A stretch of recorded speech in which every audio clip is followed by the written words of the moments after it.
U.S. men's national team has gone through and played a Morocco team that had done very well in African Cup of Nations and has a lot of very good players on their team, beat them 3-0, and then went and played number 13 in the world, Uruguay, and drew them 0-0. 2 games, 0 goals against. Give me your just initial reaction to the 2 games. What did you think of them? I missed the Morocco game. I was out working or doing something, but I did get all of the Uruguay games. So talk to me about the Morocco game, how you felt. So that actually kind of works out because I caught some of the Uruguay game, so you can cover that one more. But I saw pretty sure most of, if not all, of the Morocco game, and it was a great performance from the team. Honestly, 3-0 against a team that is going to the World Cup. They're top 35, I think, in rankings. So this isn't like you're not beating up on your Honduras in the octagonal or whatever. You're playing against a actually competitive team, and they went out there and they won 3-0. It was comfortable 3-0. They looked fantastic. I would say for the most part, they looked fantastic on both sides of the field. Obviously, there are always some missed opportunities going forward, and there's always a couple of times defensively where you get lucky. But for the most part, you really can't complain too much if you come away with a 3-0 win, especially when you're going up against, guys like Hakimi, who's obviously going to be a huge problem for the U.S. going forward. And I think that's I think being able to contain him would be a good first step to being able to work, being able to show that you can contain someone like Bale for Wales, for example, just kind of like the star attacking forward. I think a lot of people were surprised to see that Greg, when he initially announced the roster, have it be so like World Cup heavy. Let's just, say it like that. But I think he was looking to make his last tweaks before the World Cup was coming up. And I think that, everything, I think he was mixing in a few players to try to figure out who was getting those last few spots on the roster. But yeah, it looked like from that first game, it looked like he has things down pretty well. But I'll take it with a grain of salt because we know the U.S. doesn't show up and score 3 goals every game. That's kind of more of a rarity. As is evident in the game against Uruguay, where we couldn't create anything worth anything, really. So the one thing I took away from the Uruguay game is they rotated heavily. That's not saying that they played a bunch of guys who wouldn't make the Honduras team, right? But it wasn't the Cavani, the Suarez, the Vecino, the Valverdes, right? They all came off the bench. But we also didn't put out our best 11, right? We had Sean Johnson in goal, who was phenomenal, by the way. Very, very happy with his performance. Joe Scally at left back, who we are going to talk in depth about. With DeAndre Yedlin on the right. Still iffy about that. The midfield 3 was the same. They still looked good. But we're going to talk about some things that they need to work on as a group. But here's what I take away from that is our team is deep enough that if we rotate, we can keep up with the teams that are rotating as well, right? If they start their best 11, I don't think we win that game with the team that we put out there. Just, that's just facts. But the fact that we were able to go put out goalkeeper 4, left back 5, right back 3, and what is apparently now center back 2, but really realistically probably center back 3 or maybe even 4, depending on who you ask, and keep them off the board with a Nunez who is supposed to be the next, Luis Suarez, supposed to be a world beater. That's a really good thing to take away. On the negative side, and I think this might go for maybe not necessarily the Morocco game, but the inability to create against good teams is going to hurt us in the World Cup, And what I think our answer to that is our fullback play. We are relying too much on direct balls into Pulisic, into Weah, into the feet of whoever's playing at the number 9 spot, and trying to just go one-on-one and create something with a bit of, bit of trickery, bit of talent, right? What we really need is the Dests and the Anthony Robinsons in the starting 11 that'll bomb up the wings, allow Pulisic and Weah to kind of tuck inside a little bit, create a numbers advantage, and then go. But because we don't have that, right? Yedlin didn't get forward too much. Joe Scally looked like he was terrified to even move. You didn't get that ability to break down what was a very good Uruguay defense, right? Had our chances, but at the end of the day, you're going to need that fullback play in this system to make it work. That's just the one thing I took out of it. There wasn't enough coming forward from our outside backs to allow, right? Every time we got a decent chance, it came from Tim Weah beating somebody down the line. When realistically, there should be somebody overlapping him, letting him, make a decision. Maybe lay it off. Maybe I cut inside. Maybe I beat him down the line anyway. Right, just options. And I think when you see Dest and Robinson back, they make it a little bit better. Do we win the game if it's Uruguay's best 11 versus ours? Maybe, probably not. But I still think we put up a good fight. Just me. Yeah, I think about the best chance that I can remember from seeing, and I did miss parts of that game, so take it with a grain of salt. But I remember it came down the right side. I want to say it was probably maybe way on the ball. I don't remember exactly. But he plays a ball to an overlapping DeAndre Yedlin. He crosses it across the box. And it was a fantastic chance that Jesus Ferreira missed. But like you said, that's where we created, at least in my mind, our best chance was the overlapping fullback run. Let me ask you. I don't want you to ask me. How much of the Uruguay game did you see? I saw a lot of like the middle of the game. I don't remember exactly minutes wise, but I want to say maybe like at least like 20th to halftime, I want to say. Okay, so you didn't catch any of the Eric Palmer Brown? No, I did not see the second half. So give me your thoughts on Joe Scally's first half performance then. Not his best game. I think maybe it was like the Mark McKenzie effect, where it was almost like nerves coming out there it's not his first game, I don't believe, but at first I think start maybe. So probably a little bit of pressure on him. It's obviously not an easy opponent to go against. Uruguay is a top team, even if they didn't have all their best in there. I still think there's good potential with him, obviously, but I don't think a performance like that is going to be strong enough to win over a spot on the Plains of Qatar. It's almost like everybody was screaming, and this comes to us too. We were asking for him, but we were asking for him against El Salvador and Honduras, not number 13 in the world, Uruguay. But everybody else was like, oh my God, this guy needs to, how dare we call in Reggie Cannon and anybody, George Bello. George Bello. Yeah, how dare we call in George Bello and Sam Vines instead of our Lord and Savior Joe Scally, who has played a total of 1,000 professional minutes. It's almost like the people whose job it is to evaluate talent know what they're doing. And I bring that back to Eric Palmer Brown, right?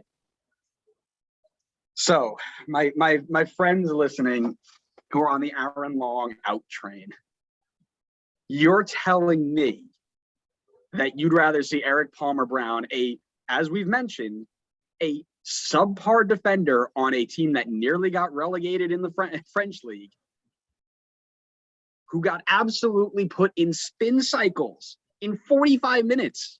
He only played 45 minutes and he looked like garbage. Versus Aaron Long, who looked basically the same, but fit much better, right? What they need to do is get them on the same page. So you could see that there were times that Aaron Long was stepping when he probably shouldn't have, or if he steps, Zimmerman's got to slide in, right? There were these little miscommunications, but that's what you get when you don't play with the guy every week, right? But Eric Palmer Brown one-on-one was not as good as Aaron Long is, and that's what's going to win you games. Now, here's the answer. I'm not saying Aaron Long's the answer, by the way, because I didn't think he played well this weekend. I'm not out here saying that Aaron Long is our savior. But Eric Palmer Brown, who everybody keeps saying needs to be slid in there, is not the answer either. I want to see Cameron Carter-Vickers in there. I think he's the next closest after his performances in Scotland, but that is the next guy up. And I would have rather seen him against Uruguay than Eric Palmer Brown. But I would agree that the Mark McKenzie effect's a real thing. I think both of those players got their first chance in either completely first chance or in quite a long time. The nerves got up to them. We were playing a good team in Uruguay. And they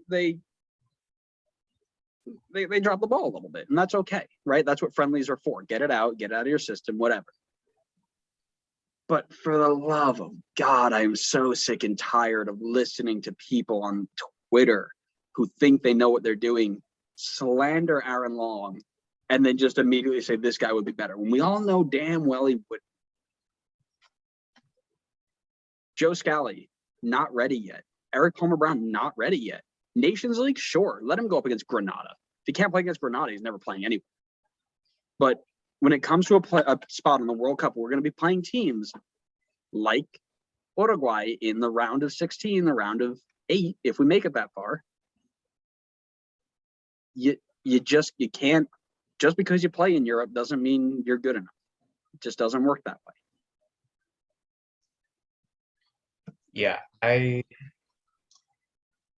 but even before this weekend, I never was on the Aaron Long doesn't deserve to be on the team train. I fully stand by that. I don't think he is the best starter for us at center back too. Obviously a healthy Miles Robinson would be there. It would be Robinson and Zimmerman, no question. I would have liked to have seen more of Cameron Carter-Vickers there. I wish he had gotten at least the start in the second game over Long, and then you could decide if you wanted to bring in Long or Palmer Brown at that point. But, you know, Carter-Vickers did nothing wrong when he came on in the first game. I don't see why you don't give him a shot in the second one.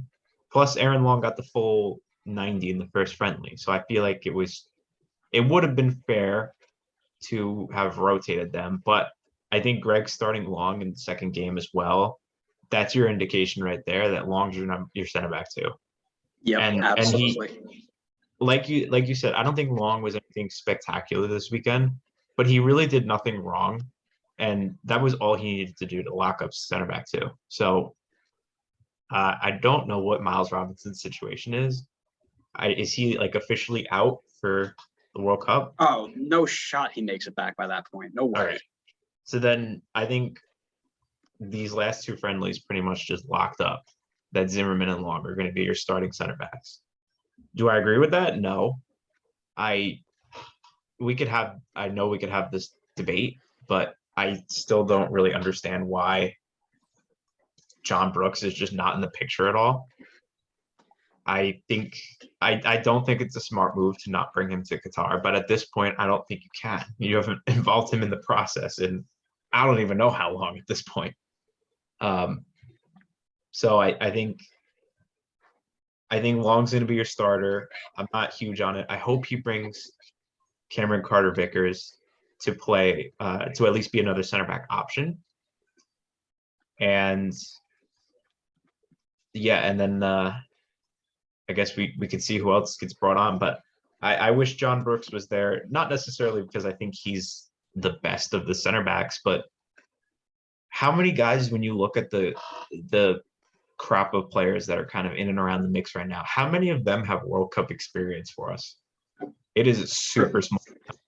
You have DeAndre Yedlin and John Brooks, and that's about all I can think of right now. I don't disagree with the experience. And the other thing that he gives us is ability in the air on attacking set pieces, right?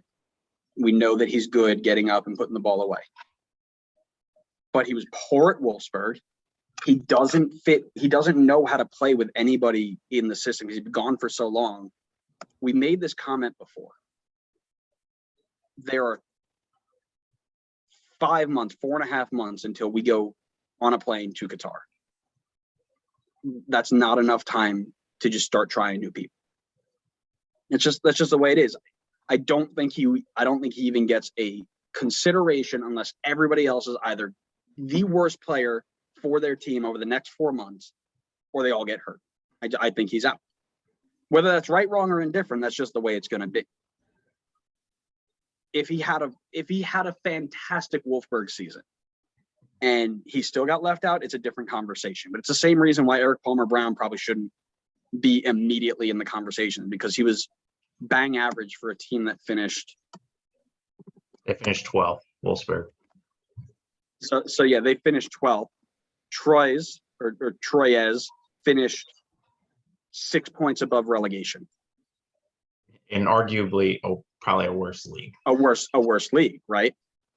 And if I remember correctly, he was like middle of the pack type of rating on Who Scored. Double checking here really quick. Yeah, while you do that, I pulled up Brooks. No, let me rephrase. Sorry, he was 6th best player on his team. Okay, so I will. Brooks or Palmer this is Eric Palmer-Brown, 6th best player on his team that barely avoided relegation. So I will hold my hand up. I apologize. I shafted him, but he also gave up 53 goals in 68 appearances with a -16 goal differential. So yeah, I think Brooks definitely had a bad start to the season, and I think that really hurt his chances of getting in and around the mix. And just since then, Greg has not called him in. But from the looks of it, and I'm looking at SofaScore, it's just a different rating website. He had a strong end to the season outside of one game against Dortmund. He had a pretty strong end to the season where he finished with a 7 rating or higher in 5 of his last 6 games. So, but like, I fully agree with what you said. It's too late in the game now to bring him into the mix, unless there's just this injury epidemic with the team. I just don't see him getting into the mix at all to get to Qatar. Like, I don't think he's even in consideration really at this point. As I mentioned in the group chat, I don't think he's even sniffing the jet fuel as the plane drives off. I don't. I just don't. Likewise. Oh, you're right. You're probably right. Yeah. But again, at the end of the day, Greg's going with form. Greg's going with experience in the team that he has right now. And he's going with just pure ability, right? If Brandon Vasquez scores 1 billion goals from now until November, he's on the plane. Like, it's whoever starts playing out of their mind. But for something as important as center back at a World Cup, where you need to understand the system, you need to understand your partner, you need to understand the group that you're playing with, you're not going to start just throwing somebody in unless he's absolutely just a world beater. You know, I'm gonna say different than your Vasquez take there. I think if Brandon Vasquez goes and scores, unless Vasquez literally scores like actually 1 million goals in the second half of the MLS season, I don't think he gets it. I think even if Vasquez continues and is like borderline golden boot, I can't see him getting called in, because I think Greg has a mix of guys at striker already. And I think within that mix, he's going to go for the guy that's most informed, because like we were talking about with Brooks, because they're familiar with his tactics and his system, have some chemistry already with the guys that are going. I don't think you can bring in a Vasquez, even if Vasquez is informed. I don't think you can bring in a Brandon Vasquez without any prior men's national team experience and just throw him on the World Cup roster.